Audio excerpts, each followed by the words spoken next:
마태복음 25장 1절에서 13절 말씀까지입니다. 다 찾으셨으면 우리 함께 읽겠습니다.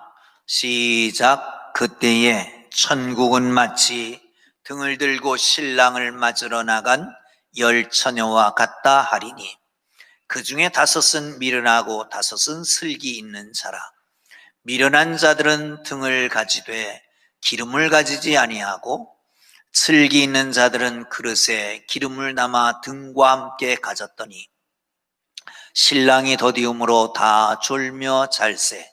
밤중에 소리가 나되 보라 신랑이로다 맞으러 나오라 하매 이에 그 처녀들이 다 일어나 등을 준비할세. 미련한 자들이 슬기 있는 자들에게 이르되 우리 등불이 꺼져가니 너희 기름을 좀 나눠달라 하거늘 슬기 있는 자들이 대답하여 이르되 우리와 너희가 쓰기에 다 부족할까 하노니 차라리 파는 자들에게 가서 너희 쓸 것을 사라 하니 그들이 사러 간 사이에 신랑이 오므로 준비하였던 자들은 함께 혼인잔치에 들어가고 문은 닫힌지라. 그 후에 남은 처녀들이 와서 이르되 주여 주여 우리에게 열어주소서. 대답하여 이르되 진실로 너에게 이르노니 내가 너희를 알지 못하노라 하였느니라. 그런즉 깨어있으라. 너희는 그날과 그때를 알지 못하느니라. 아멘. 할렐루야. 할렐루야. 광고 한 가지만 드립니다. 금년 송구영신 예배는 4번에 나눠서 드리려고 합니다. 7시 1시간 반 간격으로요. 7시, 8시 반, 그리고 10시, 11시 반 이렇게 4번에 나눠서 드립니다. 멀리 있는 분들 또 어르신들은 일찍 시간에 참여하시면 좋겠고요. 20명 이상 모이지 못하니까 여러 가지로 생각을 해봤습니다. 그 시간에 11시에 모여서 각 방으로 분산해서 하면 어떨까 하는 생각을 하고 그렇게 준비도 해봤지만 질병관리본부나 우리 일산동구청이나 어디에서도 종교시설 한 종교시설 안에서는 20명밖에 못 모인다는 거예요. 분산해도 안 된다는 겁니다. 그래서 이렇게 4번으로 나눴으니까 여러분 꼭 참여하시길 바랍니다. 사실 4번 나눠서 4번 설교하는 게 제가 주일날도 3번 설교하는데 4번 설교하는 건 쉽지 않습니다. 여러분 꼭 참여하셔서 그렇잖아요. 매일 첫 시간은 새벽 기도로 드립니다. 매주 첫날은 우리 주일 예배 드리잖아요. 매달 첫날 첫 시간은 초하루 예배로 드리고요. 그리고 매년 첫날을 드리는데 그게 바로 송구영신 예배로 드립니다. 송구영신 예배 그래서 그래도 함께 나와서 예배 드리면 좋겠다 싶어서 이렇게 시간을 정했습니다. 어렵지만 물론 가정에서 드리는 것도 의미가 있지만 교회에 나와서 이렇게 함께 본당에서 예배드리면 더욱 은혜가 될 줄로 믿습니다. 함께 참여하셔서 은혜 나눌 수 있기를 바랍니다.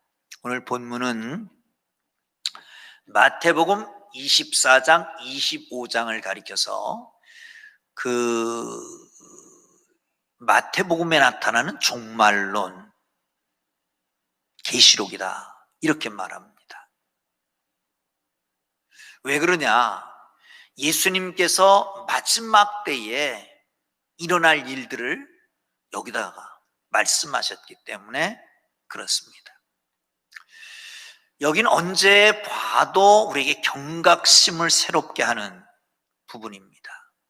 그러니까 신앙이 좀 낙후됐다, 떨어졌다, 내지는 그러면 여기를 한번 펴서 보세요.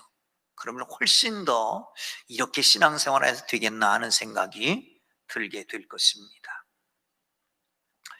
여기 본문을 보면 정말 심판할 때는 냉혹하다, 가차없이 하신다, 이런 걸 볼 수가 있습니다. 언제든지 마지막에는 두 가지 부류로 나눠집니다. 구원 얻은 사람, 구원 못 받을 사람.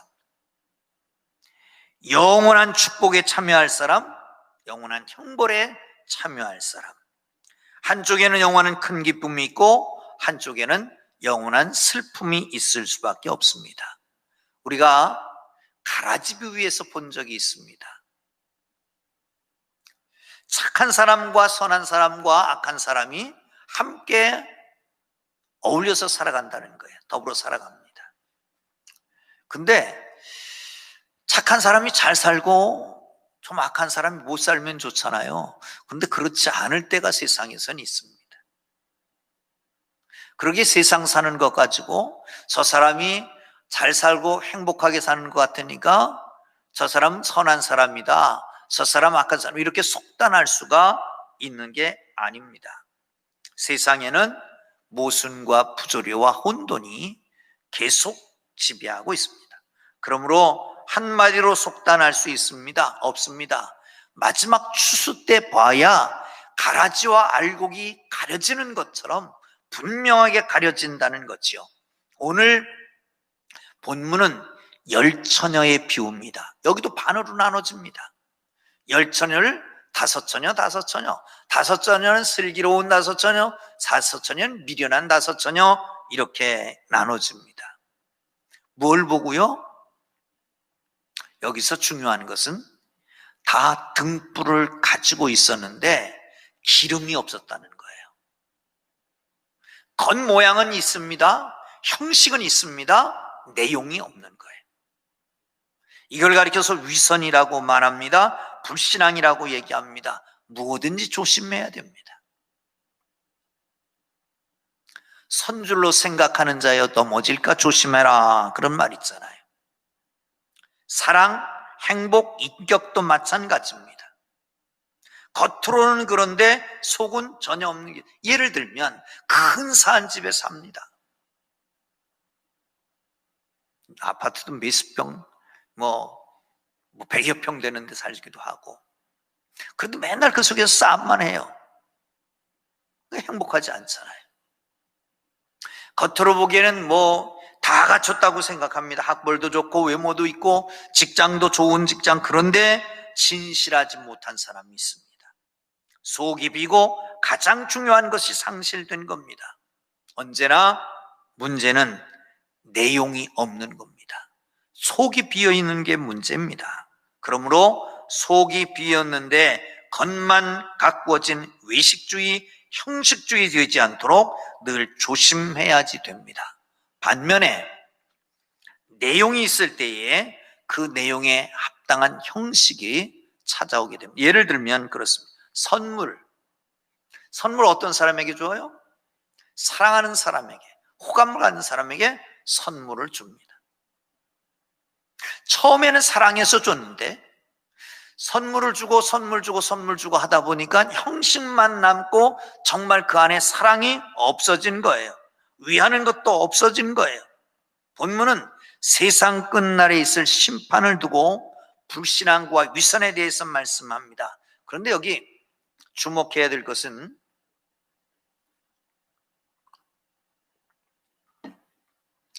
결혼식이 이러냐, 그런 생각할 수 있을 거예요. 첫째는 합동결혼식이냐, 그런 거. 또 왜 밤에 하느냐? 신랑이 왜 이렇게 늦느냐? 이렇게 생각할 수 있습니다. 그런데 풍습이 좀 다릅니다. 첫째, 결혼식을 왜 밤에 하느냐? 제가 생각하는 바가 있어서 처음에 결혼식 주례할 때는 그런 얘기도 했어요. 낮에 하지 말고 저녁에 하면 좋겠다. 예배 시간, 주일날 예배 때 그때 결혼식 하면 얼마나 좋겠냐, 뭐 이렇게 제안하는 것도 있습니다. 그런데 안 듣더라고요. 이 오래된 습관, 풍습 이런 거 바꾸기가 참 어렵습니다. 그래서 그냥 내비두는데, 그런데 이스라엘은 이렇게 저녁에 결혼식 합니다.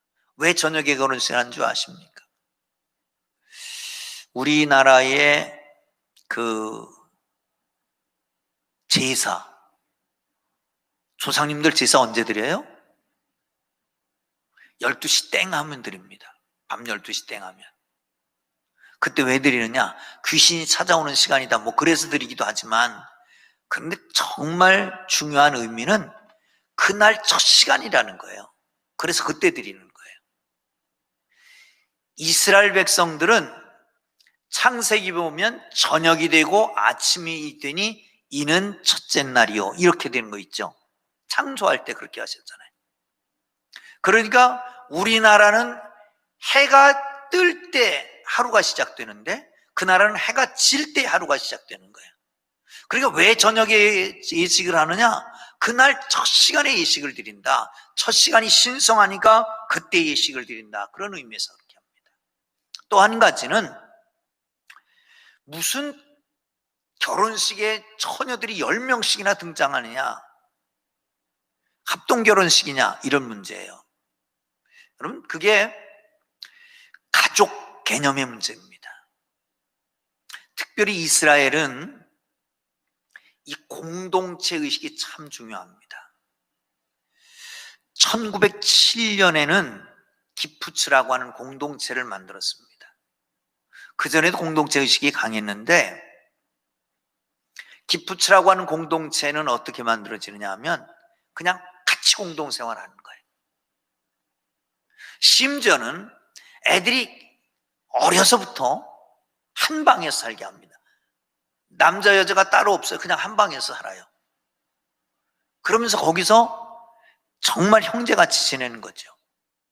그런데도 성적 사고 전혀도 안 난다는 겁니다. 왜? 그냥 형제인 거예요. 네? 우리나라는 그냥 부모 밑에서 난 사람들, 한 부모 밑에서 난 사람들만 형제 그러는데, 여기는 그냥 공동체, 그 마을이면 다 공동체가 되는 거죠. 그래서 그 안에 형제같이. 그러니까 이렇게 가까운 사이니까 누가 결혼식을 했다 그러면 동네 친구들이 다 모이는 거예요. 심지어는 큰 동네에는 60명까지 모이기도 한답니다. 여기 10명이면 많은 게 아니라고 하는 거예요. 이스라엘은 한 10가정만 모이면 회당을 짓습니다. 그리고 그 공동체 생활을 거기서 시작하는 거예요. 그러니까 거기서 시집가거나 장가간다 그러면 내 일같이, 내 가족같이 생각하고 이렇게 축하하기 위해서 모이는 겁니다. 그리고 그 한 주간을 결혼식, 예식을, 잔치를 하는데, 이때는 그 신랑 신부는 왕 대접을 할 정도로 아주 극진한 대접을 받습니다. 우리는 뭐 결혼식 하면 다 신혼여행 간다고 그냥 그날 저녁으로 하고, 토요일인데도 불구하고 주일 예배도 안 드리고 그냥 가고 그러는데, 절대 그런 게 없는 거죠. 일주일 동안을 정말 기쁘게 지냅니다. 기쁘게. 신명기 24장에 보면 심지어는 그런 말이 있습니다. 24장 5절인데요. 사람이 새로이 아내를 맞이하였으면 그를 군대에 보내지 말 것이요, 아무 직무도 그에게 맡기지 말 것이며, 그는 1년 동안 한가하게 집에서 있으면서 그가 맞이한 아내를 즐겁게 할지니라. 무슨 말씀이에요? 결혼을 하면, 결혼한 지 1년 동안은 전쟁이 나도 군대로 안 보내는 거예요. 그만큼 결혼을 신성시하고 아주 귀하게 생각했기에 예법에도 다 나와 있는 것입니다. 결혼 1년을 그렇게 소중하게 생각하는데 한 주간을 얼마나 소중하게 생각하겠어요. 사랑하는 성도 여러분, 그래서 잔치를 벌리는데 친구들을 초청해서 잔치를 벌립니다. 그런데 또 무슨 신랑이 밤중에 와요. 무슨 얘기냐? 이 말은 그런 말입니다. 신랑이 우리나라 같은 경우에는 뭐 일하다가도 결혼식에 오는 사람들이 요즘 거의 없습니다만은 그런 경우도 있는데, 신랑이 신부 집에 가서 신부를 데리고 옵니다. 그리고 그러면 이제 깜깜해지는 거죠. 그래서 집에 딱 들어가면 그 다음에 대문을 딱 걸어 잠궈요. 그리고 잔치가 벌어지는 거예요. 왜 이렇게 하냐면 그 당시만 해도, 예수님 당시니까 지금으로부터 2000년 전 얘기니까, 도둑대가 있었답니다. 심지어는 신부를 훔쳐가는 도둑도 있었던 거예요. 그러니까 신랑 신부가 딱 들어오면 대문을 딱 걸어 잠그고 아무도 왕래하지 못하게 하는 거예요. 아무도 왕래하지 못합니다. 그런데 문제는 10처녀 중에 5처녀는 기름과 등잔을 준비했고 5처녀는 등만 준비하고 기름이 준비가 안 된 거예요. 오늘 본문에서 중요하게 생각하는 것은 준비하라는 겁니다. 사랑하는 성도 여러분, 준비되어 있는 하나님의 사람들 되기를 주의 이름으로 축원합니다. 할렐루야. 7절을 보겠습니다. 시작. 이에 그 처녀들이 다 일어나 등을 준비할세. 아멘. 뭘 준비할세? 등을 준비할세. 신랑을 기다리고 있는 동안 여러 가지 준비합니다. 음식도 준비하고 청소도 준비해 놓고 분위기 살릴 치장도 하고, 그리고 얼굴도 잘 손질하고 몸치장도 하고 갖가지 준비를 합니다. 그런데 가장 중요한 게 등불 준비하는 거예요. 왜 등불이 중요하냐? 그 결혼 예식 순서 중에 자기 등을 들고 돌아가면서 함께 신랑과 함께 춤추는 그런 그렇게 즐기는 순서가 있기 때문에 등이 준비하는 거예요. 여러분, 옷을 잘 입는 것도 중요합니다. 화장을 잘하는 것도, 목욕제기라는 것도 중요합니다. 그런데 등불이 가장 중요하다라고 하는 겁니다. 사랑하는 성도 여러분, 이와 같은 풍속은 이스라엘에도 마찬가지로 결혼식이 있는 날 신부가 아침부터 준비를 합니다. 목욕하고요, 화장하고요, 마사지하고 준비 다 합니다. 저녁이 되면 비단 옷을 입고 몸치장을 다 하고 모든 보화 장신구를 걸치고 그리고 신랑을 맞을 준비를 지극정성으로 합니다. 그런데 무엇보다 중요한 것은 등불을 준비해야 된다. 등불을 완전하게 준비해야 됩니다. 5처녀는 준비하고 5처녀는 준비하지 않았습니다. 옷도 잘 입고 얼굴과 머리 단장도 곱게 했는데 필요한 준비가 안 된 거예요. 등불이 준비 안 된 겁니다. 뭐예요? 눈에 보이는 것만 준비하고 눈에 보이지 않는 걸 준비 안 했다는 거예요. 사랑하는 성도 여러분, 등불을 밝힘으로 소모되는 기름, 그걸 준비했어야 되는데 안 되는 거죠. 여러분, 이 땅에 살아가면서 보면 우리가 신앙생활 하는데, 믿음의 생활 하는데 세상 사람들과 이렇게 어울려서 살다 보면 불을 비춰야 되잖아요. 불을 비추려고 그러면 우리에게 있는 착함이, 믿음이, 성령 충만함이 소진될 수 있습니다. 그거를 채워야 됩니다. 이 문제 더 가중시키는 건 뭐냐면 신랑이 늦게 왔다는 겁니다. 그래서 다 졸고 잤습니다. 다 졸고 자는데 중요한 것은 그래도 슬기는 사람 준비하고 잤고 미련한 사람은 그냥 잠만 자는 거예요. 피곤하면 잠잘 수 있죠.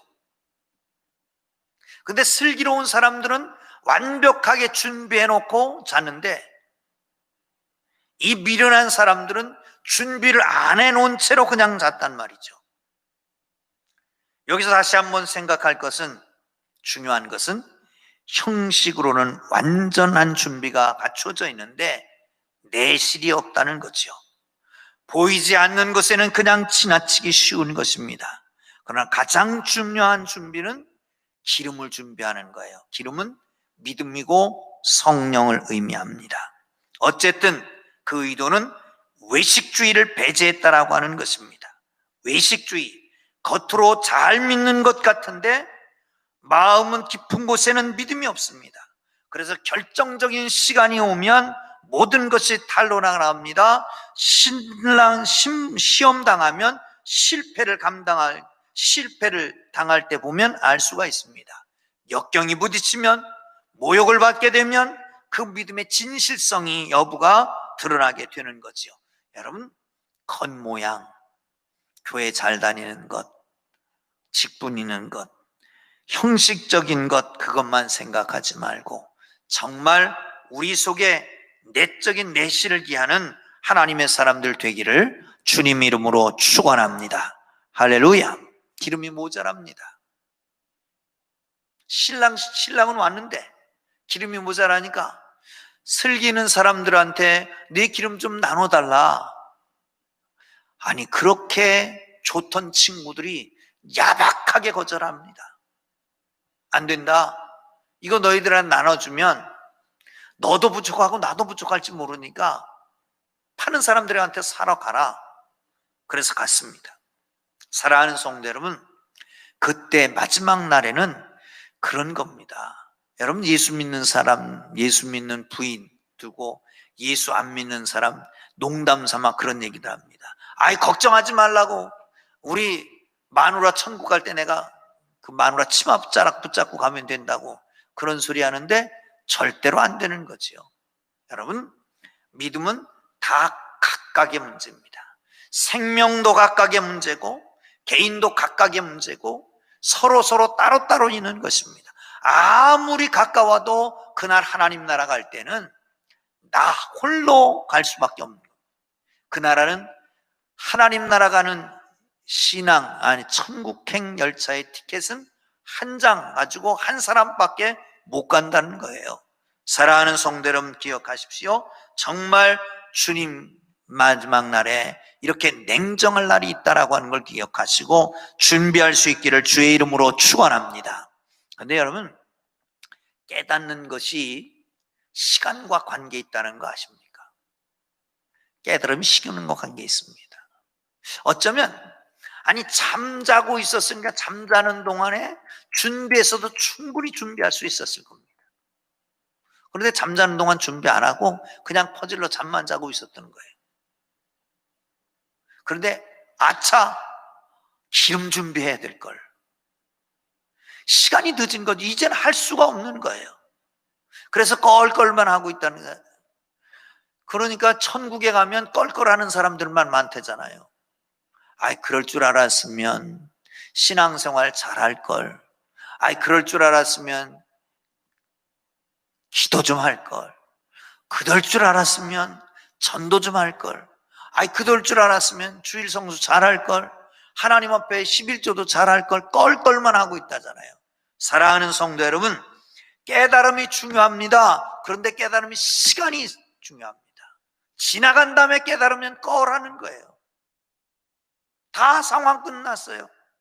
껄하고 마는 건 무슨 소용이, 아무 소용도 없습니다. 안타깝지만 소용이 없습니다. 다른 사람의 것 빌려볼 수도 없습니다. 나누어주지 않습니다. 믿음은 내 것이다. 누구나 개개인의 것이다 라고 하는 것을 기억하시기를 주의 이름으로 축원합니다. 어떤 신학대학 총장 아들이 미국에 유학을 갔답니다. 물론 신학대학 유학을 간 거예요. 신학대학원으로. 이 사람은 신학대학 졸업하고 목사 안수 받은 사람입니다. 그런데 갔는데 친구가 묻더래요. 너 구원 받았냐? 야, 내가 목사야. 아니, 너 목사인 거 알아. 그런데 구원 받았냐고. 아, 우리 아버지가 신학대학 총장이야. 아, 너 구원 받았냐고. 이렇게 자꾸 얘기하니까 결국은 주위의 친구들이, 그 외국인 친구들이 막 웃더라는 거예요. 완전히 창피당하고 만 거죠. 그렇습니다. 신앙, 구원, 생명, 진리 전부 나와의 관계입니다. 다른 사람에게 핑계댈 것도 없고 다른 사람 의지할 것도 없습니다. 마지막 날에는 나와 하나님과의 관계 딱 그것밖에 남아있지 않는 거죠.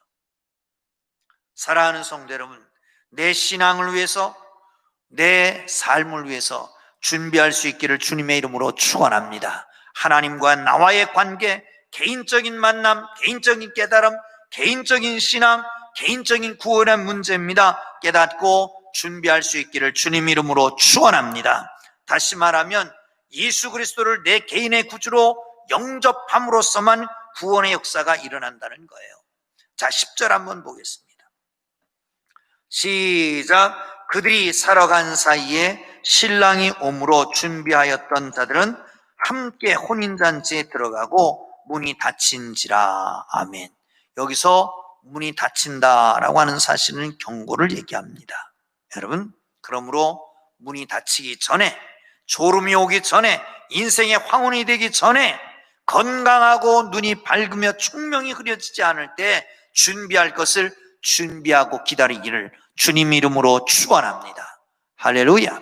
여러분, 오늘 새벽인가요? 어제 새벽인가요? 그런 말씀을 드린 적이 있습니다. 유혹하는 자들이 와서 언제 우리 예수님이 오신다고 했느냐? 천국을 봐라, 이 자연을 봐라, 우리 조상 때부터 시작했고 지금까지 그대로 있지 않느냐?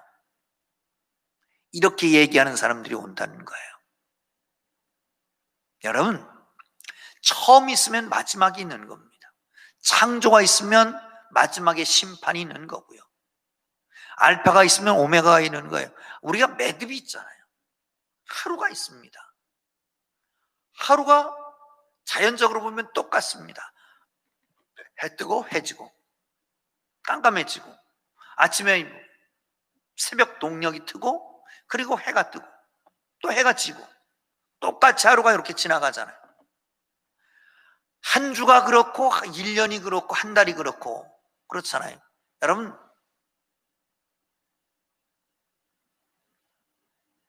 신년 초하루가 있었잖아요. 경자년 신년 초하루. 이제 마지막 날이 됐습니다. 우리 인생도 날 때가 있으면 죽을 때가 있다는 거예요. 그런데 그게 끝나는 게 아니에요. 누구나 다 한 번 죽는 것은 정한 것인데 그 위에는 심판이 있습니다. 여러 가지 방법으로 심판에 대한 얘기를 하면서 열처녀의 비유에 대한 것도 얘기하는 것입니다. 사랑하는 성도 여러분, 예수 그리스도께서 우리의 신랑이 되신다. 우리는 그 신부가 됩니다. 그러므로 사랑을 준비하고 믿음을 준비하고 소망을 준비하기를 주님의 이름으로 축원합니다. 할렐루야. 그렇습니다. 우리 예수 믿는 사람들은 항상 잔치집 같은 믿음을 가지고 살아야 돼요. 잔치집 같이 살아야 됩니다. 영광스러운 신랑과 더불어서 사랑을 나누고 기쁨을 나누고 믿음과 소망을 이야기하고 황홀한 즐거움 속에 빠져있는 것, 그것이 잔치집 아니에요. 예수 잘 믿는다고 하는 사람들은 그게가 기쁨으로 살아야 됩니다. 예수님의 사랑, 예수님의 구원, 여기에 대한 기쁨이 있어야 된단 말이죠. 그의 기쁨을 우리의 것으로 삼아야지 여러분 눈물에 있는 것이 아닙니다. 사랑하는 성도는 그러기에 주님과 함께하는 기쁨, 그 신부가 된 영원한 기쁨, 그러기 위해서 신부의 덕을 준비하고 살기를 주님의 이름으로 축원합니다. 어떤 사람은 아주 철저하게 준비하는 사람들은 많습니다. 심지어는 목사님 딸이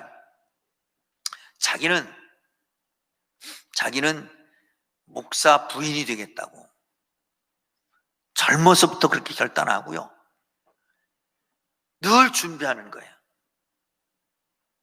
서울 시내에 있는 교회들 다 다니면서 주보를 모아서 탁탁 준비해 놓고, 그리고 어떤 사역을 하나 그런 것들을 리서치하고 자기도 미리 준비해 놓고, 그리고 결혼합니다.